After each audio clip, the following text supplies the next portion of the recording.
Amazing. This video is about a very simple habit tracker in Google Sheets. And before I show the few simple features, two words of introduction, two ideas. First is sooner or later, anyway, everyone will come across the advice to have a habit tracker. This will happen anyway, and a person can choose to ignore it or like not hear it, but it will happen and most probably already happened, and it will be happening on regular basis. The concept of the tracker of the progress, the diary, will pop up in any way as a recommendation from the employer, from a coach, from a mentor, from a counselor, from a friend, from basically the person himself or herself will come up with this idea. This will happen anyway. And basically, anyway, there should be a solution formulated sooner or later. So it's always better to have it sooner than later. And that's one. And second is, overall on the market, there are very many habit tracking variations, diary variations. Just to share personal impression, I feel that there's enormous amount of nonsense and rubbish in that space. There are tons of unnecessary features, and all these tools try to position themselves as unique, advertising some features or some smart design that is beyond comprehension and doesn't exist in any other tools. There are big agile teams that do all possible agile ways of working for many years to develop additional features, but in the end, this is a competition where teams run in the wrong direction, because really there is the basically key idea is extreme simplicity, brutal simplicity. This is everything that is needed, and it's already there. The golden standard is already there, which is a simple Google Sheet file. This is the golden standard of a diary plus a habit tracking tool. That's just my personal impression. Probably people can disagree or agree, but I strongly believe that. And everything else is just a failure of free economy and like market failure, basically. Whatever is sold there and with the revenues are somewhere else, but not in the simplicity of a simple Google Sheet file. Now, let's go into some details. Basically, it's a very simple Google Sheet.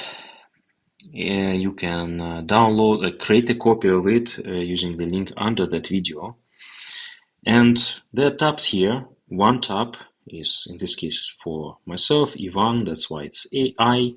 And then it can be done for other friends with whom you would like to play and share the progress, get the nudges from, and communicate, define the goals together, and really inspire each other to have progress on your habits and other points that should be tracked on a daily basis. And then for every player, you have a simple list of things as first column.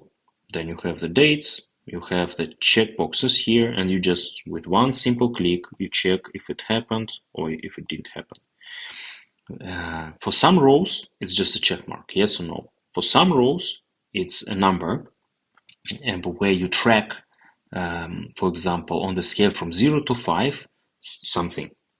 What was your level of energy from 0 to 5? Some other rows offer the option basically, and that's specified in that column, column E, when you write your habit or whatever you want to track.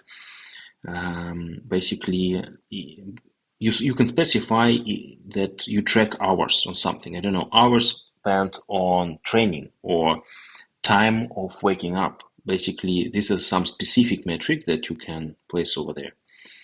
That's all. I would say that covers 95 percentage of everything that is needed. You have basically the dates on the top, and you have your first column with the things you would like to do. That's something that you track. And every month, when the month is coming to the end, you just go through to the same file via your laptop. You create additional 30 columns on the very left. You copy the table. You adjust this first number to the first day to the next month. The rest, using these formulas, gets updated. And then all your history months, they move to the right, and your last month is on the very left, and you can also redefine some of the rows if you want. Same for the friends, and you can always add someone, invite someone with whom you play together. People can leave comments, or of course you can just use any other messenger to exchange the progress. Two other points. First, it's valuable to have a list of ideas of things that you would like to track. And here there's just some that I have for myself, some that I brainstormed, some that I have in my log.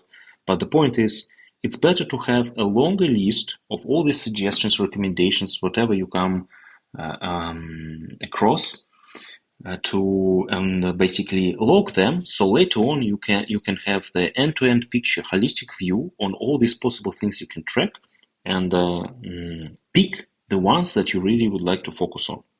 Very simple. I will not go through all these examples, but the point is that stuff is here. And over here, you have also, I will expand it right now. It damages a bit, how the file looks, but this is typically something you would do on your desktop. Here, it's already there actually. There's a very simple formula that basically counts the progress for the month. And you specify in the column B what's your target volume. So for sometimes basically you want something to happen 30 days per month. Sometimes there's something you want to happen 15 times per month, or 10 times, or once per month, right? And then there's a percentage that gets calculated here and sees how close you are to your target. So in the very bottom, you can also create an average of this whole column. So you have one simple metric for the whole month on the scale from 0 to 100. How much did you achieve through that month? That is all, and I personally truly believe that this is all that is really needed, and the amount of flexibility that you have here, and ability to adjust the design, adjust the metrics, is much more than basically in any other hard-coded tools where the features are changed themselves on a regular basis without your direct influence, and where you don't have this freedom of tailoring it to your own needs.